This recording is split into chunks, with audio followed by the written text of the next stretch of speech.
Hello everybody and welcome back to the United Stand Calling Show. We are back with loads of news to bring you and I'm co-hosting today with Sam. This is your show, your calling show. We'll get the callers in very shortly, but Sam, let's just start off on a little bit of news. Coming from TalkSport, that Sergeant Ratcliffe might be looking to cash in on Casemiro to go towards transfer funds.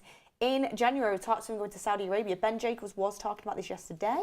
Thoughts? Yeah, I mean, I think it's going to be interesting with Casemiro. I mean, he might be slightly past it now. Obviously, still a great player, but we've seen, obviously, this season his performances haven't been up to, Manchester United standard. But will he leave in January? Let's find out. If he leaves, it'll be part of a rebuild, I assume. He was great. He was a great last year, but you could get quite a bit of money from Saudi. And if you can get the money back, considering he paid 70 mil and the wages that are there, I think it might be worth having a little look at that. And also Jadon Sancho as well, coming from reports that Juventus are interested in loaning Jadon Sancho, but Manchester United would have to pay 70% of his wages.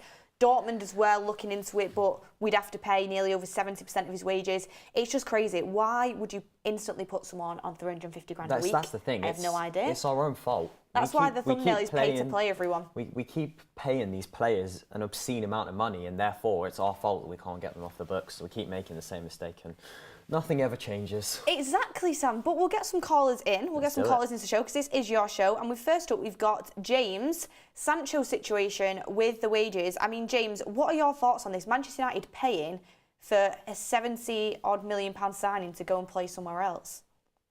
Yeah, well, Sam just said it's our own fault.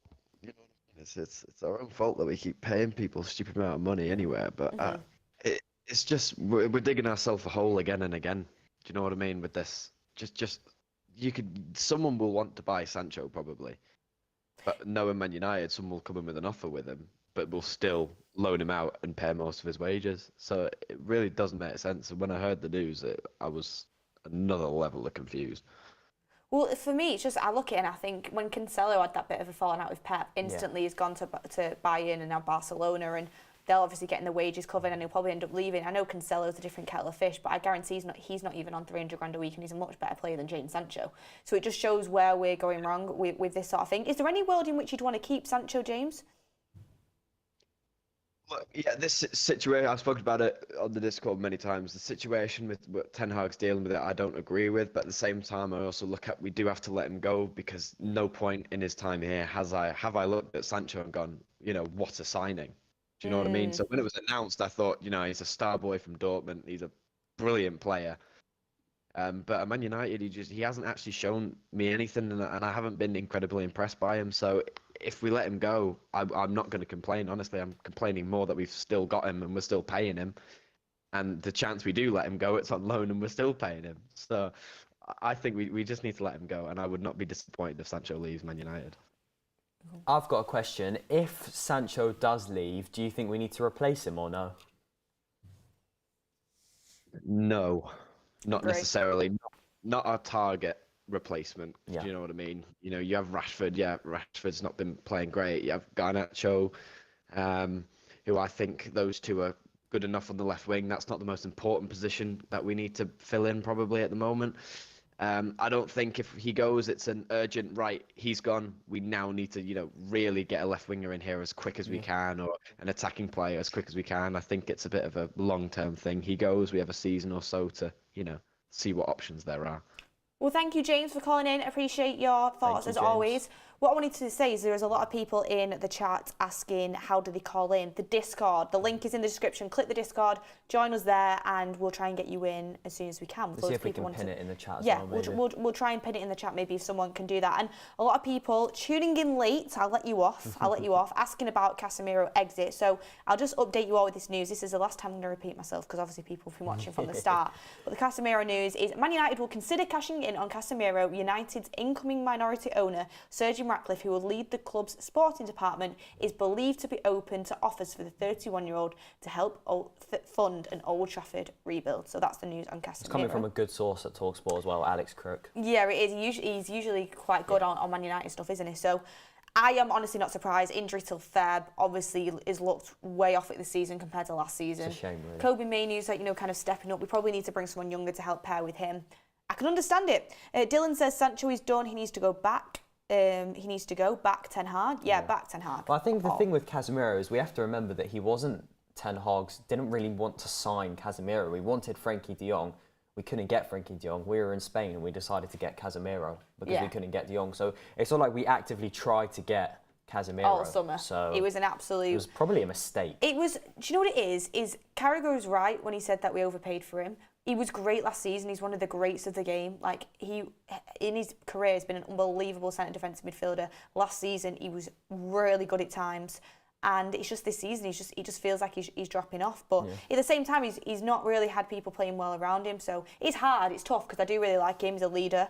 But I think it is time to kind of move on and cash in. And like you said, it was a last-minute emergency panic button. I think that was pressed. How many times have we seen that? I know. Dylan, thank you for your super chat. Any other chats in that we can get into before I bring in our friend DZ?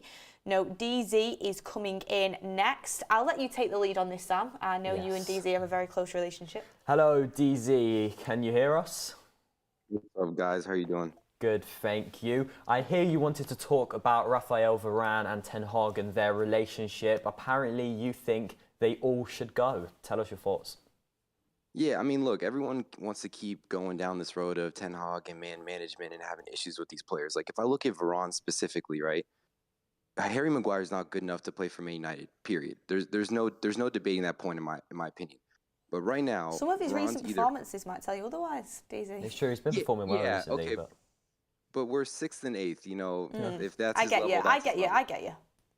So for Varane, he's either injured or he's sick at home on the couch. So, I mean, from a managerial perspective, who's every week is he going to get fired this weekend? If he doesn't win, he's going to get fired.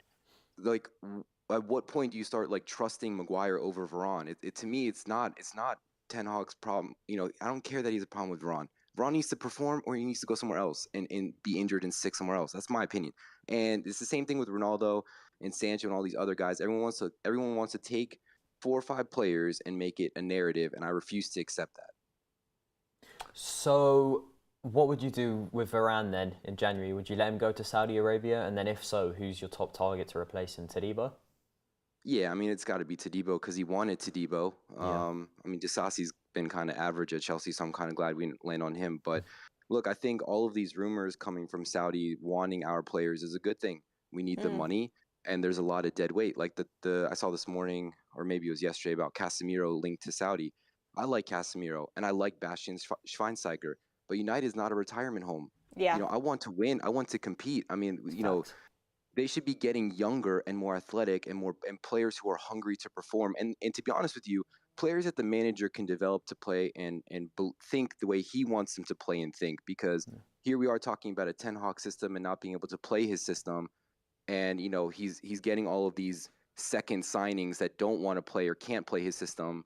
And it's just a mess. So I'm all for it. Get rid of Sancho, get rid of Casemiro. If Varane is going to have an issue with him, then he can go too. And, you know, obviously get rid of Maguire, McTominay, Van de Beek, yada, yada, yada. I mean, DZ, I think you make a really good point in the fact I think it must be so frustrating for a manager when a player is injured one week, ill the next, then, you know, back round again in that cycle, then you fit again, and you can never really get to your top form. Like, I don't think we've seen Varane on top form this season. He's been poor like a lot of our players because he's not been able to get a consistent run in the team, whether that's through injury, illness, or just being out of favour with the manager. Agreed. So I am completely with you on that. I had someone close to me say, because I was having this debate with Varane, we had a debate with Varane in our Twitter group chat as well, and you'll know my opinions on it, but I mean, I had someone saying to me that, well, I'd keep Varane around because he knows what it takes to win. He's won Champions League. He's the ultimate professional. He's a leader.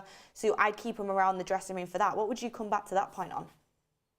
Yeah, I would tell you he didn't win the Champions League by himself. He didn't win the World Cup by himself. You know, these are elite teams with elite level players in every single position. It's something that we are lacking. And at the end of the day, for me, why pay a person's salary if they're doing a consulting job on the side for their players versus actually being on the field? Like, if he wants to stay, then he should take a lower salary.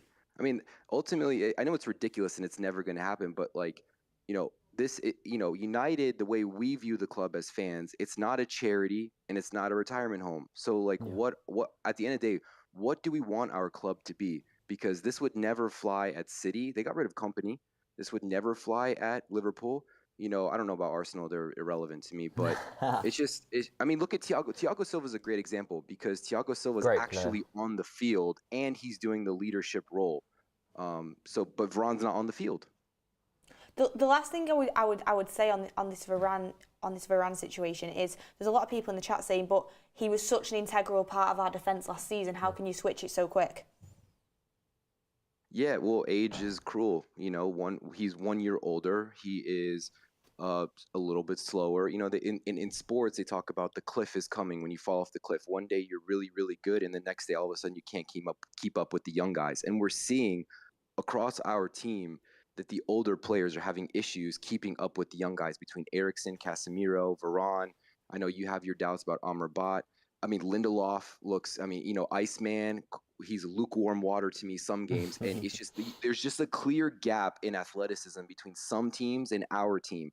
And the teams that have the really athletic, fast players, we struggle against. And there's clearly a disconnect. And the one saving grace I'll give Varane is, yes, he was great last year, but he was great with Martinez. So if he's only going to be good with Martinez, then is he really good enough for our team? It just doesn't make sense to me. He was good with Luke Shaw, to be fair. Yeah. Yes. Yeah. But okay. Again, not here. And Luke Shaw's injury history. And I don't want to say this, but Martinez might have an injury history now. He has the same reoccurring injury going on what will be like 8 months between last year, summer, and now. I can't wait for Shaw to come back, though.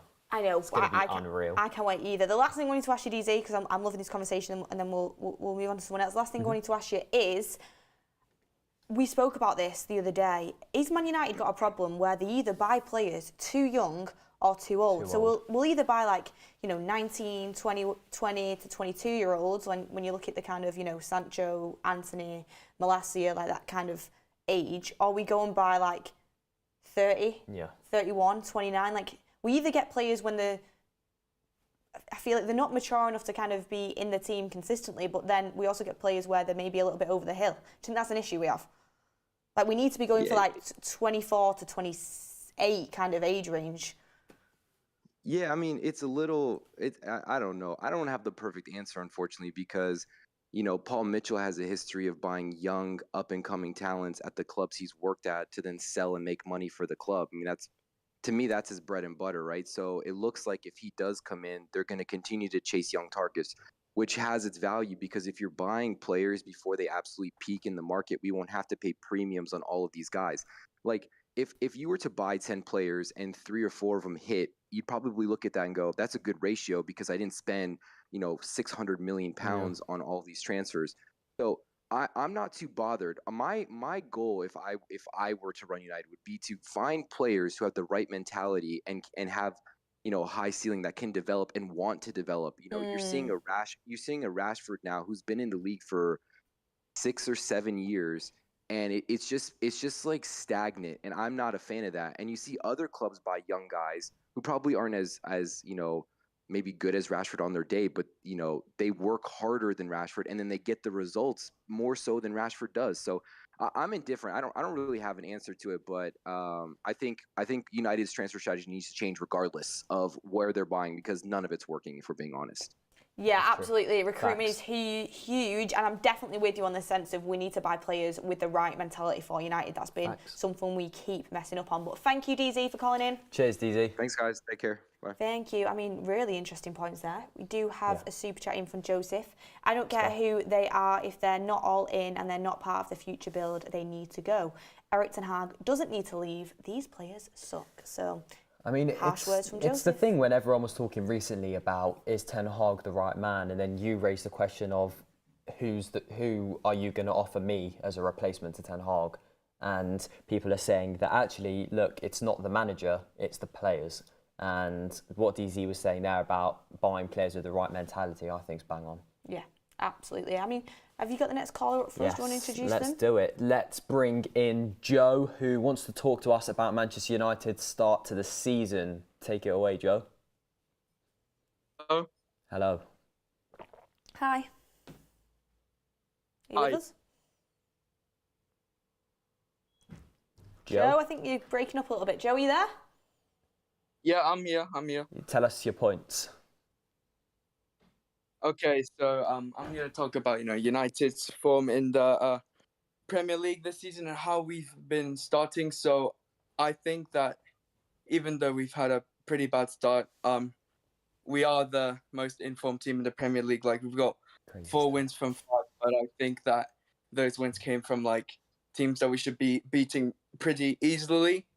But we're still 6th in the league. It's not too bad, but the start to the season has been pretty horrendous for me. Yeah, I mean, I got pelters on the morning show the other day because I just read out the stat that Man United technically on paper are the most informed team in the Premier League, which is actually true. Like, I didn't make that up. But the fact of the matter is, if you watch our performances, we're absolutely not. We're completely off the pace. I mean, if you look at the front line, 1 goal between all of them, and we're somehow 6th in the league. I don't know how it's happened, but Joe, where is it going wrong? Is it the players are not implementing Eric's style? Is there a disconnect? Like, what needs to change for you? I think that maybe it's because all of our injury problems, because this club is right now at a huge injury crisis, and like our front 3 needs to really start scoring goals. I mean, we've only got 1 player that's scoring goals for us, and that's Marcus Rashford, and that's the only player in our front 3 that has scored for us in the Premier League, and he's only got 1 goal, and that is our front 3, which I think it's absolutely rubbish. So I think the problem is that these players need to work on the finishing, because I think it's absolutely horrendous. Well, yeah, because if you think about it, at Luton, a lot of people were slating our performance, which fair enough, we didn't play that well, but it could have been easily like 4-0. But players just weren't sticking the chances. And on a different day, if it is like that, no one's saying, United didn't play well because you've won 4-0. It's the front line are just so low on confidence. Do you think it's quality, or do you think it's confidence, or do you think they're just not clicking together, no chemistry? What do you think it is? I think it's both quality and confidence, because last season we saw that our front 3 have scored loads of goals. Like Marcus Rashford, he scored like 10 or something goals last season, but like this season he's only got 1 goal. He is nowhere near the level he was to last season. I don't know what is going on with these players in our front 3, but I think that it's a mix of quality and confidence that is not what is like getting our front 3 going right now and scoring goals in the league. If you were Ten Hag, how would you boost these players' confidence? I would just probably tell them to like work on your finishing on the training ground, because like they are not scoring enough goals for us, since there's only 1 goal scored between all of our front 3. And I would tell them just keep on working your finishing and improving that, because if we do that, then our front 3 will be able to score more goals. Cool. Work on the finishing in the training ground. I wish Ten Hag could think of that. I wish someone would have asked him. I'm joking, no, but seriously, I agree with you in the sense of this front 3 massively needs to step up, and I think a lot of the other team are taking flack for the fact our forwards can't finish, and Agreed. That is a little bit frustrating. But Thank you very much for calling in. Cheers, mate. Yep, thank you. Thank you. Fans funding here. So Oscar Berry says Dyche over Ten Hag, period. We're not having that again. We're not having that again. Wow. And Sarip says Man United play like Mark play FIFA. Goldbridge Bull, maybe. Is he gonna take that? Maybe. Is he gonna maybe take that? coming to Old Trafford, Goldbridge Bull. Really? Maybe. We'll see. Next caller. This is an interesting topic. This is going to be. We have Dylan. clip-worthy, this. We have Dylan, and obviously we know we're going in the direction of Sir Jim. I'm going to be honest. I'm obviously not like going to say 100% behind this, because I don't know all the details yet. I've got to wait to see what Sir Jim puts out there. He's going to take over 25%. Yep. But it's looking a lot more promising than what I thought it would be, and it is looking like a step in the right direction. But I know a full takeover would have been absolutely ideal. But we have Dylan in, who his main point, everyone, is that Sir Jim would be better for Manchester United than the Qatari takeover. So, Dylan, are you with us? Yeah. Dylan, Right. How's it going? It is going very, very well on this, is it Tuesday? It's on this Tuesday, yeah. Dylan, get into your point. So Sir Jim would be better for Man United than Qatar and Sheikh Jassim. Why Big do you statement. think this? And explain to our viewers your opinion. Big statement. Well, I think he's not doing it for the money, because if you look at all the sports he's in, they go for sporting success over commercial success, which is a positive. Mm-hmm. He delegates, he's not there hands-on, which is what we need, the right people in the right positions. And I think his age is a positive, because if he wants to see United winning, it can't be tomorrow, it's got to be now. Yeah, I understand that point. So when you look at Sir Jim, and obviously there's still going to be debt at the club, and he's maybe not going to be able to make the initial impact than what Qatar would have been able to do. Qatar was going to clear the debt instantly, give us a little bit more financial freedom. How come you would say he's definitely better than Qatar then? Well, I don't think he will buy the club out. I think if they're going to buy the club, it'll be Ineos, and it'll go under the Ineos umbrella. I think he's just That would be there to that would see be under Jim Ratcliffe. if it can If be done. if Ineos did buy the entirety of Manchester United, it would still ultimately be under Jim's control. Mm-hmm. But I think it'd be run more like by a board than just solely Jim, if that makes sense. He's going to bring in. Well, he's going to definitely- bring he's in people. It won't be solely run by him. He's definitely going to bring in people, but he'll bring in people that he knows and That he knows, associates like with, and Mitchell, it'll be a little bit of a team. So it's initially 25%, and he's going to have full sporting control. If you're Sir Jim now, what are you expecting to do as an initial at Manchester United? What would be successful for you for him to do within like his first year? To get us running more streamlined. Like, it's nothing, there's no synergy between the players, the manager, or the board. It's all broken up. We need to get everyone on the same page. Yeah. With the same, going the same Sorry, direction with I'm the so plan.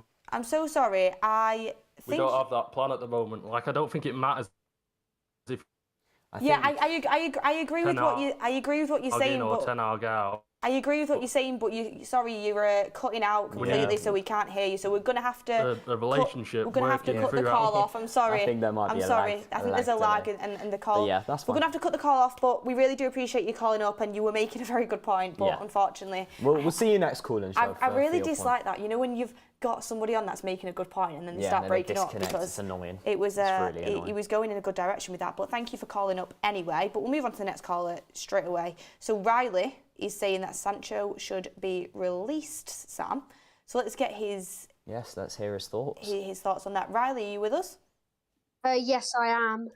Riley, thank you for joining the call-in show. So you think Sancho should be released? Tell me why you think this. Is it because you are in agreement with the way Ten Hag's handled it? Are you upset in the way that Sancho's gone about things? Like, what's your opinion?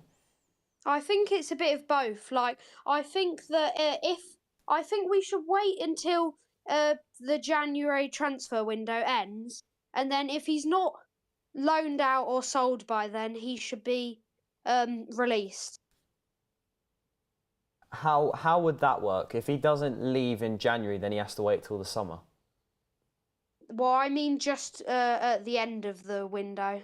You mean wait till it's close to deadline day in January, and then if no one's bought him, then terminate his contract? Yeah, that's what I mean. So you would, how much would you have to pay Sancho out? He's on 350 grand a week, and I think his contract runs until 2025 or 6. People are saying this is sad. Sorry, well, bless me. Riley, if Sancho was to go, who would you replace him with? I don't think we need to replace him. I think that it wouldn't be an urgent issue to replace him. I think that we'd have Garnacho, Rashford, Pellistri, Yeah. Anthony. Well, Riley, I just Riley, want to say I want to ask you, Riley, how old are you? Riley? No, I don't think he wants to say. Hello? Hello? How old are you?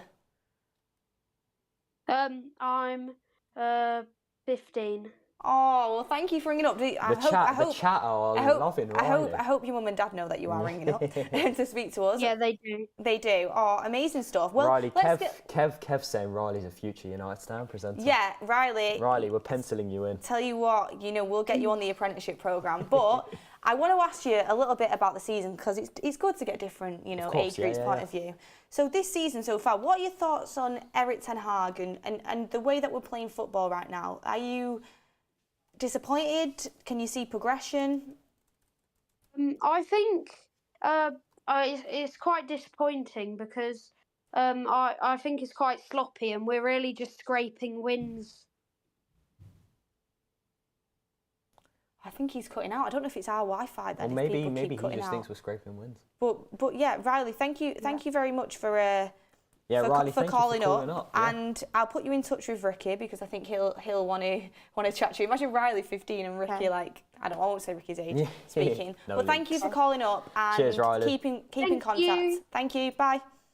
The chat, I tell you what, the chat love Riley. The chat love Riley, they're saying big up Riley. But they're not believing he's 15. They're not believing he's 15, no. Oh well. Lovely guy though. It was nice to get him on. It was nice to get him on. I mean, we're about not giving everyone a going to release Sancho, even though people would want to do that. He's on too much money and it's just a bad situation. But we'll move on to the next thing. Yeah, let's do it. So Kosa wants to call in talking about his opinions on the Luton game and Marcus Rashford's future. Don't say Marcus Rashford's future around here.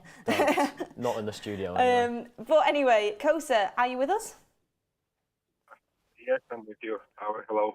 Hi, it's good to talk to you. So, your opinions on the Luton game. I heard you before talking a little bit about the fact that you think people are being overly harsh. Explain that to us. Okay. So mostly I wanted to talk about the last game, the Luton game. Like, we were quite a bit of unlucky, and I think we over criticized the performance because we actually had like 3 or 4 sitters which we had to like score for like 99 times out of 100. Like the Rashford, Garnacho, and the Højlund chances were like if we'd scored like 2 of these 3 or 1 of these 3, the game would have been like 2-0 at least, and it would have opened up more, and probably we would have created more chances. So my point was that we actually created chances. It was not our best performance, but I think we over-criticized the game because we have many injuries. We are not playing with the best squad, and the chances we created were pretty much acceptable, to be honest. And it's the forwards' job to finish the chances which we had. So that was my opinion on the last game, and on the previous games we had a good run, and I'm quite happy about it. But would like to see what we are going to do in the tougher matches. So hope for the best. I was going to say, you did talk about injuries a little bit there, Kosa. Do you think when people ask, why are Man United not performing so well, and UBEF as well, do you think that injuries is like a suitable type of maybe an excuse? I would not call it excuse. To be honest, I don't like excuses. Like when you're a team like Manchester United and Real Madrid and Man City and etc., you have to perform every time. Like doesn't matter your best player is out or not. It's your job to perform. You're not Ipswich Town that people don't have expectations from you. So in my point of view, it's not an excuse, but I understand why we are not playing our best football, because still, even if people say that Casemiro fell off or Varane has issues or something, I still believe that the team which we had most of the last season is the best team. Like Varane and Martinez at the back, Luke Shaw and Casemiro, the defense which we had last year, I think they were a backbone for our team. So to be honest, when they are going to come back, and if we still continue playing the same, then we can maybe ask questions about Ten Hag's man management or in-game management and so on. So for now, I don't have a problem with Ten Hag. I 100% back him, and I hope that we are going to get players back as soon as possible. Do you think it shows a lack of quality in depth and just a lack of quality in maybe our signings as well, that we've not been able to deal with injuries? To be honest, I don't think that the depth is the problem. I just think that I think it's the problem, but we have depth in the places, in positions that we actually don't need to. Like, for example, we have many central attacking midfielders, no number 8s. We have a couple of CDMs or players who can play the CDM role, but we don't have a player like proper number 8 like Frankie de Jong or Nicola Barella or Sandro Tonali. No. You're speaking facts, Kosa. You are speaking facts. I am with you on this. Lastly, I wanted to ask you, because obviously, unfortunately... I think we might be having connection problems from also. Yeah. Am I back? Yes, you're Yes, we back. can You're hear you. back. Yeah. So my issue is that we don't have depth in the positions we actually need. Like we have depth in midfield in CDM or central attacking midfielders, and we don't have proper number 8. Like even if we don't have, even if everyone were fit, we still don't have a proper number 8 which we can rely on. Like I still don't see Eriksen as a number 8. He can do the job, but he's still not the player who should be It's our not a ball carrier, first is he? choice number 8. Yeah, unfortunately, yes. But I mean, Kosa, I wanted to ask you because obviously Eriksen and Højlund sadly are now injured. 2 important players of our team over the last few weeks, and we have been picking up these wins. Who would you replace them with in the starting 11? I would replace Højlund with probably Martial because he's fit for now.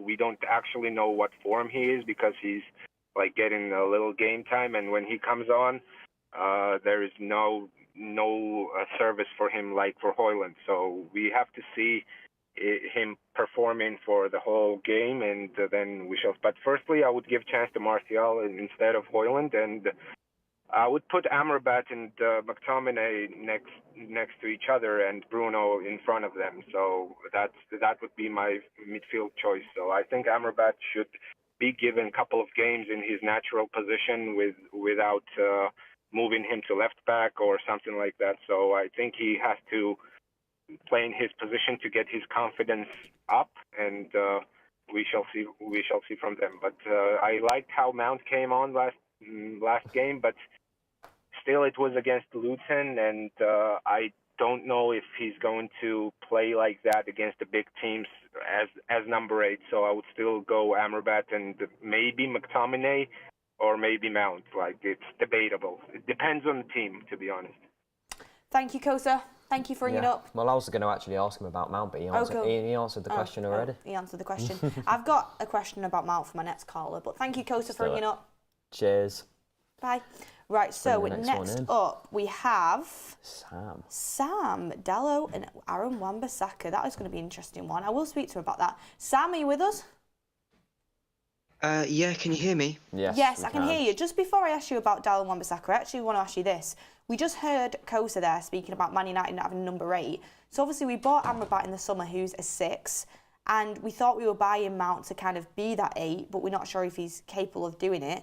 Do you think Man United missed a trick on maybe spending the money on 2 positions we maybe already have potentially covered? Yeah, I guess. I mean, we were looking at Gravenberch alongside with Amrabat towards the end of the last window, and he's been really good for Liverpool.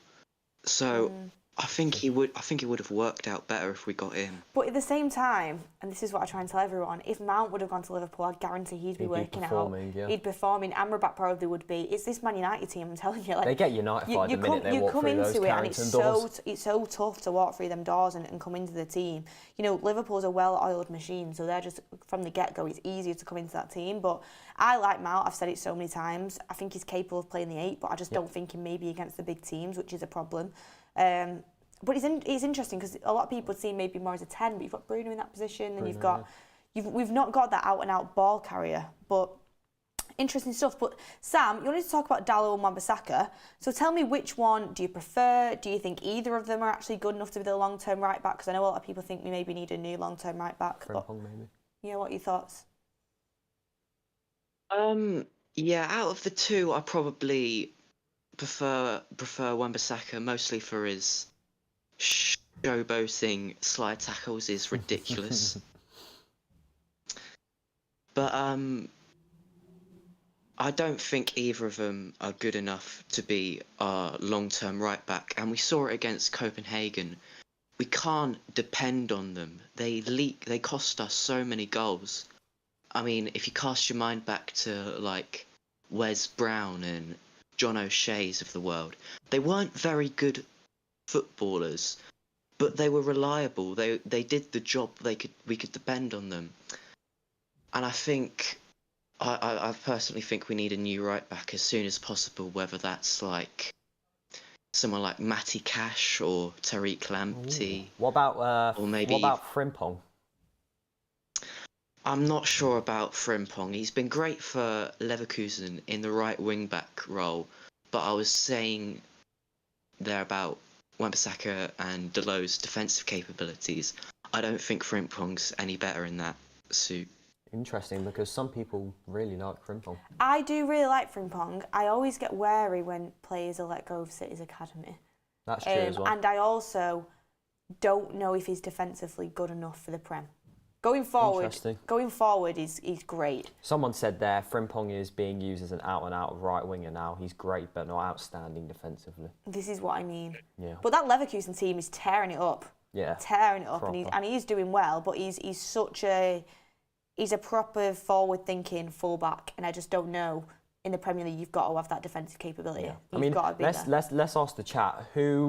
What is your ideal right back situation? Is it Wan-Bissaka or Dalot, or is it another name like Frimpong? Somebody said Dumfries, Dest. Get your preferred right back target in the chat. Yeah, not Dest, but get your preferred right back target, and we'll read them out. Kosa, do you think Man United was silly not to go in to actually go and make that deal with Trippier when it was there available for us? Interesting. Oh yeah, absolutely. I mean, he's been one of the best right backs in the world for Newcastle, and we could have got him for like 15 million. I mean, I know when we went to Atletico Madrid, I think they were trying to charge us 40 at first, weren't they? And then when Newcastle came in, the price suddenly dropped. But we should have gone for that.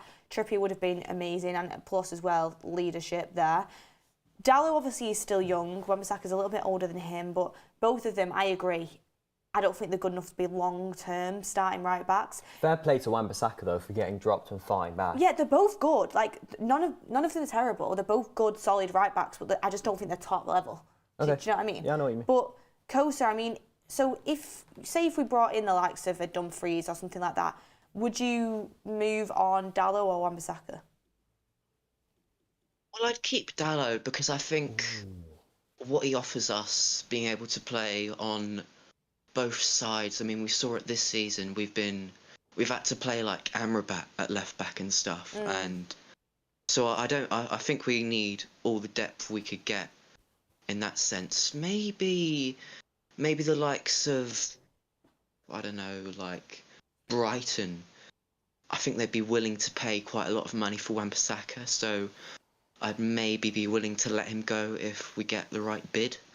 But I don't think we'd really need to sell either of them.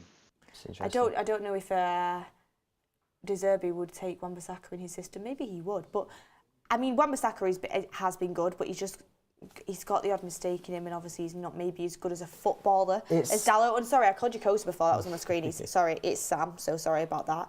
But Sam? Yeah, I was just going to say, it's interesting because people in the chat are actually saying I'd keep Wan-Bissaka instead of Dalot. So like the majority of the chat are saying they'd sell Dalot and they'd keep Wan-Bissaka. It's really interesting. I know that because our community is very lean towards Wan-Bissaka. Yeah. I've known that from doing the shows. My personal opinion, I don't know about yours, Sam, and the other Sam as well, my two Sams, is realistically, like, you know, Wan-Bissaka has never been called up to England. People might, you know, be frustrated at Southgate at that. I think it's a bit harsh. But, you know, Dalot's in that Portugal team with good options every time. He can score penalties. He's good on the edge of the box. Like, he's probably got a better cross on him. He's just more technically... He's a technically better football, but Wan-Bissaka 1v1, there's no one better in the world. Yeah, that's what I was going to say. Defensively, I think Wan-Bissaka's better, but going forward, Dalot gives you more threat. Yeah, I agree. I think Dalot's better going forward, and Wan-Bissaka's better defensively. Yeah. I wish you could merge them together. I really do. And someone said, yeah, but Wan-Bissaka's a better defender. True, I think he is, and he's got a lot better on the back post. But also at the same time, you know, a fullback in the modern day and age needs to be able to do both. Yeah, he needs to be able to do both. And Dalot's probably more of a utility player than what Wan-Bissaka is. But thank you everyone for getting your opinions in as well. Nice to get the community involved. And Sam, thank you for talking to us about that. problem. See ya. Thank Bye. you. Bye. Cheers. Sam was so softly spoken. Enjoyed speaking to Yeah, him. top guy. Top guy. Next Got a up. good name as well. Yeah, got a great name. Next up, we've got Kuda, who wants to talk about the United hierarchy structure, the division between old and new United. That's interesting. Sam, do you want to take the lead? Yes. So, do you know what? Let's just let you get straight into it. What do you mean by old and new United in that division that you mentioned? Basically, what I mean by that, I just feel that there's almost like an elephant in the room that we're not really discussing as a fan base, which is, I feel like we're almost guilty of our own success. You know, there's a division between the team that provided the success before and our attachment to that particular team, and I feel like that's almost now hindering what we're trying to do now progressing forward. And I think that if so, Jim, or anyone is going to come in, there almost has to be an acceptance to say, right, the old oligarch, I don't want to call them that, who are sort of almost running United in the background, and I feel like adds to a lot of the leaks that come out. I'm not saying that they're bad or they don't have good intentions for the club, but I feel like that old regime is trying to cling on so much that sometimes it creates a bit of a clash between new managers, their new style, trying to implement their new people, and almost in a way, that's why we're seeing this big division in the fan base, I believe, anyway. Yeah, I mean, I completely understand what you're saying. So with that division you mentioned there between, you know, the manager and maybe the old type of board that we're here under Ole, would your suggestion then be to keep Ten Hag, and when Ratcliffe comes in, he needs to get rid of Murto, get rid of Arnold, and bring in people like Paul Mitchell? 100%. I think it's a part of that start. I think that we as a fan base, particularly, not only do we need to get together more, but Sir Jim needs to completely dismantle that old way of thinking. You know, all the people that you've mentioned there, I believe that have to go. I don't think it's a matter anymore of they can even be any resemblance of them trying to stay. I think that they have to go. If we're really saying that we started a new foundation, we're starting again, I think it has to be fresh eyes, new personnel, new way of thinking.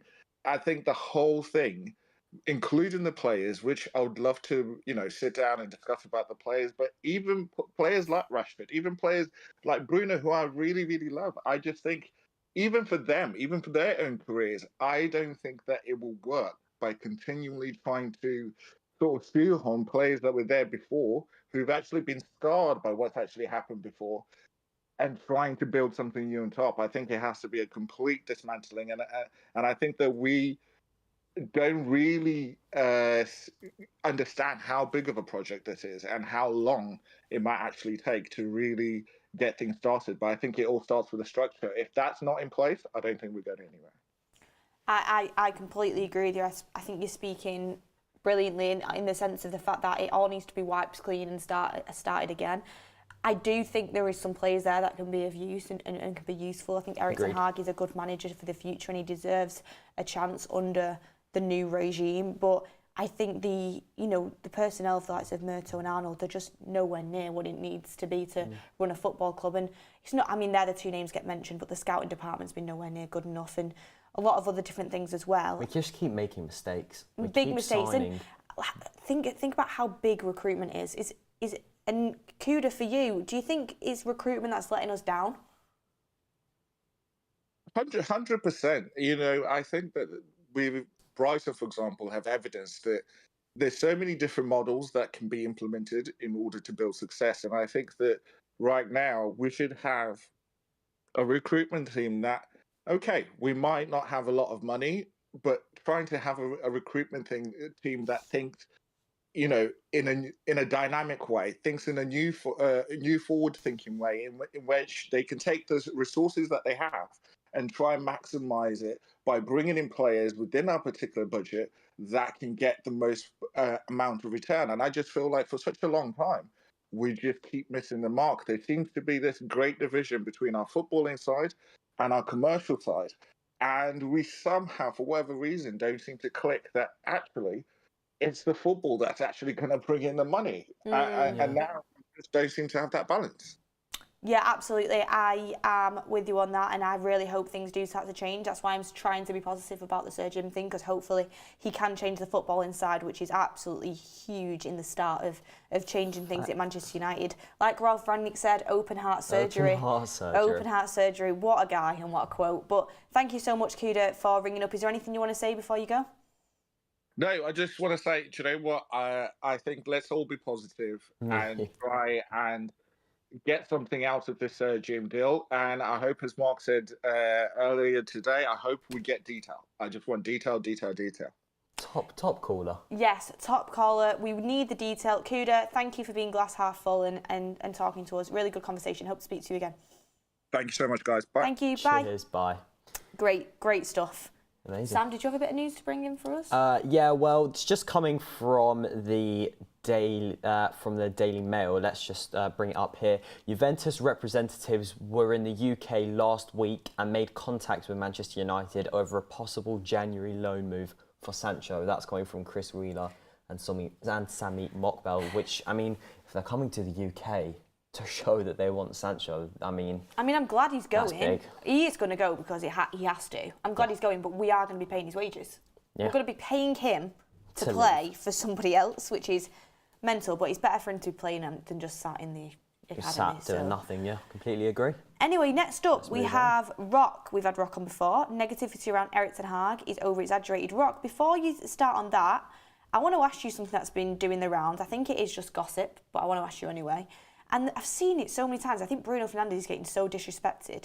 I've seen this going round about, would you take 100 million from Saudi Arabia for Bruno? Because a lot of people say, Bruno, it's Saudi Arabia willing to pay 100 mil for Bruno. First of all, I don't think Bruno would go, because I think he has integrity in the fact he wants to win stuff in Europe. Yep. And obviously, he's nowhere near the end of his career yet because he's so physically fit. But would you take 100 million for Bruno? Hello? Hello? Hello. Rock, did you hear me then?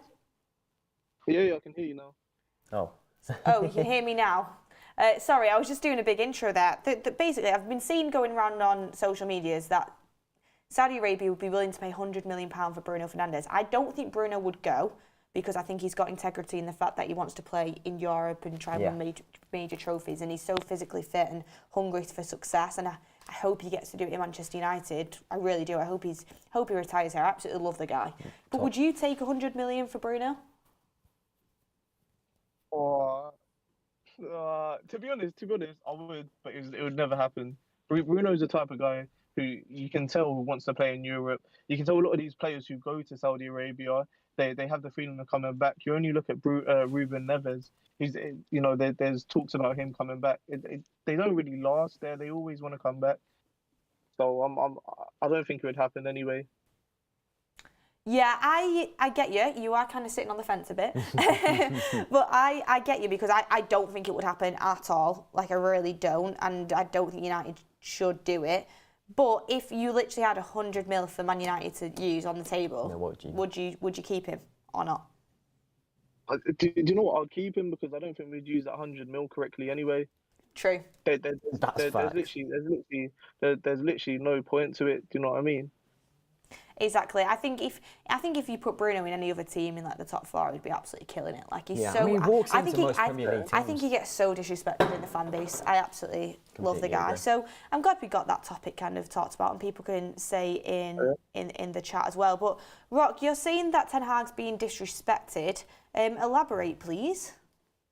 Yeah. So I just wanted to throw a few things out there. Do you know how many points Man United had last season at this point? How many points did United have? How many points? We had a similar amount. Did we have like 23? We had 21. We had 21.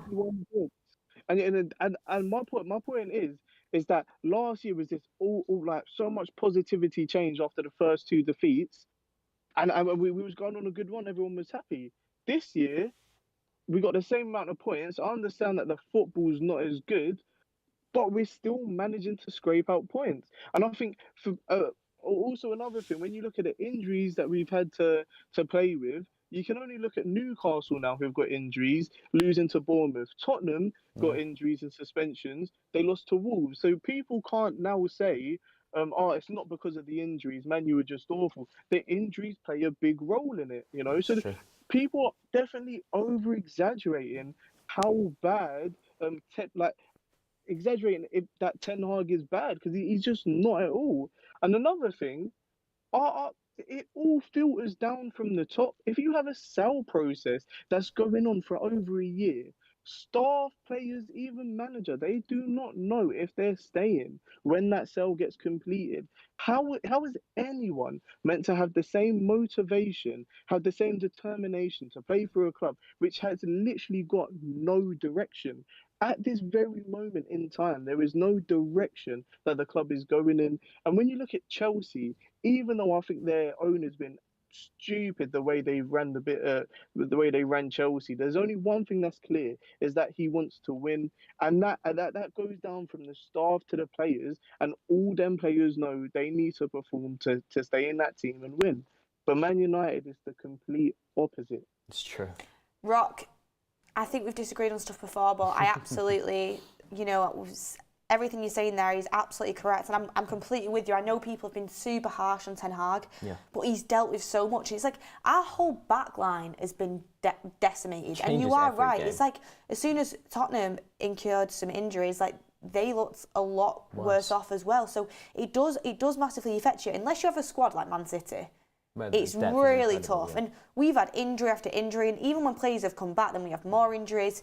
It's been crazy. It honestly has been crazy. But you do have to feel for Ten Hag, right? He's had the Greenwood situation, he's had the Anthony situation, and now he's having to change the Sancho situation. All off a fault. He's having to change the back line pretty much every game. Yeah. You're thinking, who's going to start? Will it be Dalot at left back? Is he going to start Reguilon? Is Varane going to play? Obviously, they had their reported disagreements, so you do have to give Ten Hag some sympathy and think they have to think deeper than we are just losing games. Yeah, it's a weird one. Sorry, go on. Yeah, I could also say, so I know there's a lot of hate on Rashford and Bruno, and people are saying, they're making strong comments saying that they're the first ones to be sold.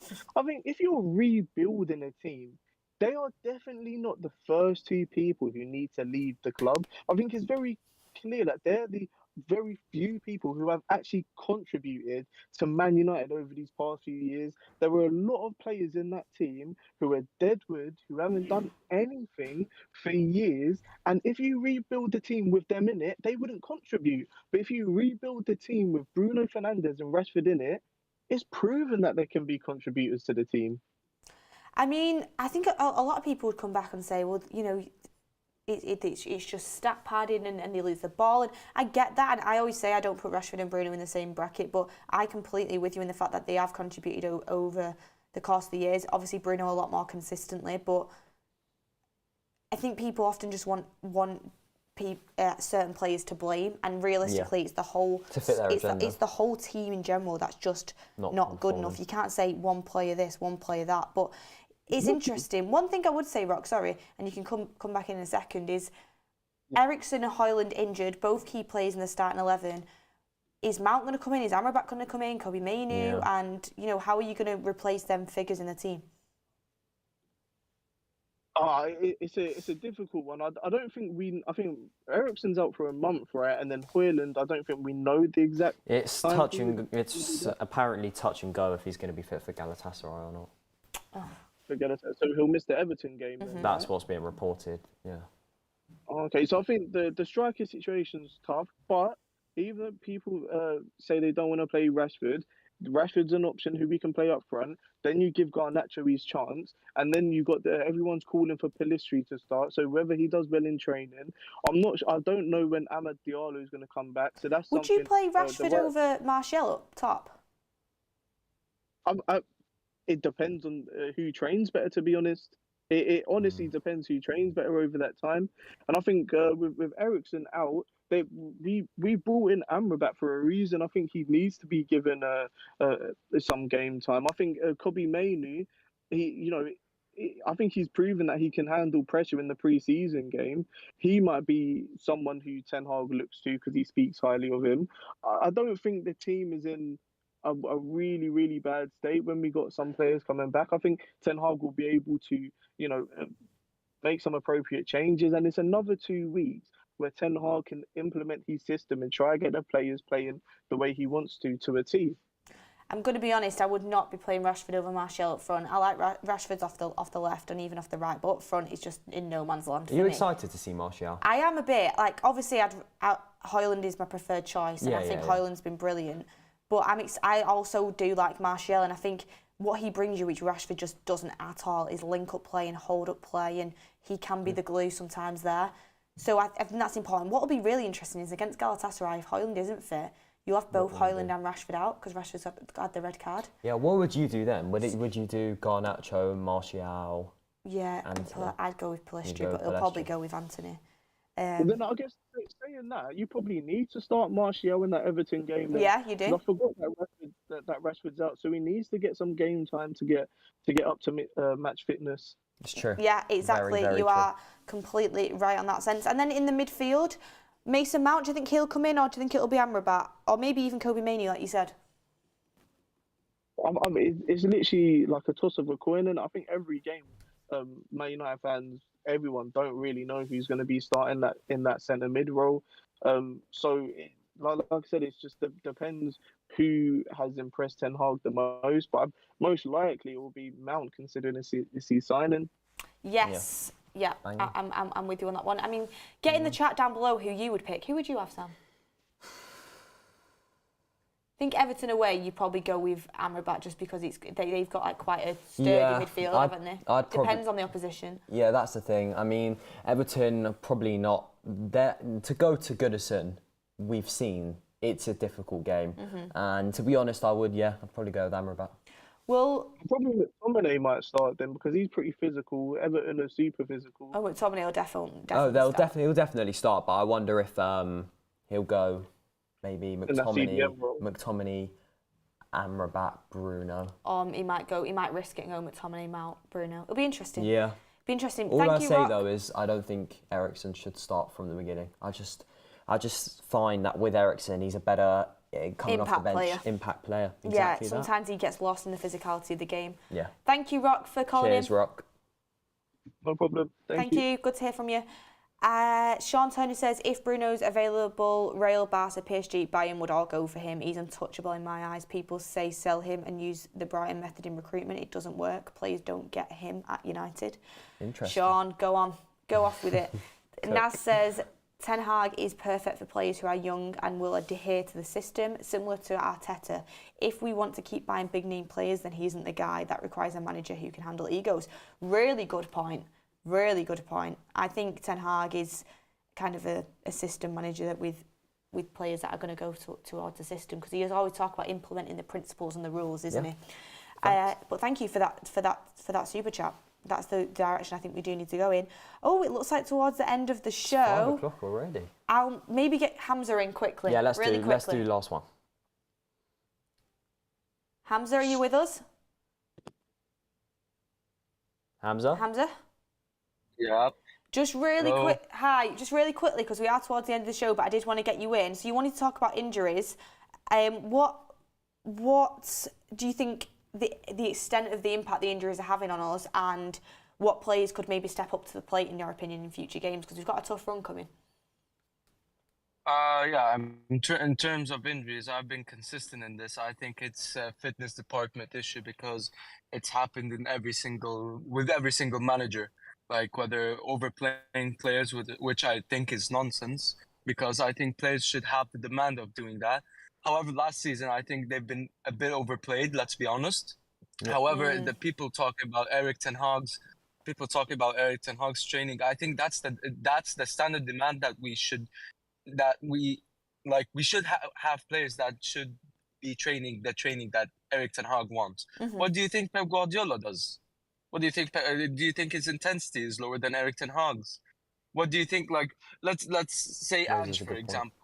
Their team runs like I think Spurs have run ran the last couple of games a lot more than Man United have in the last couple of seasons. Let's be pretty clear here. I think they've been the most hardworking team alongside Man City.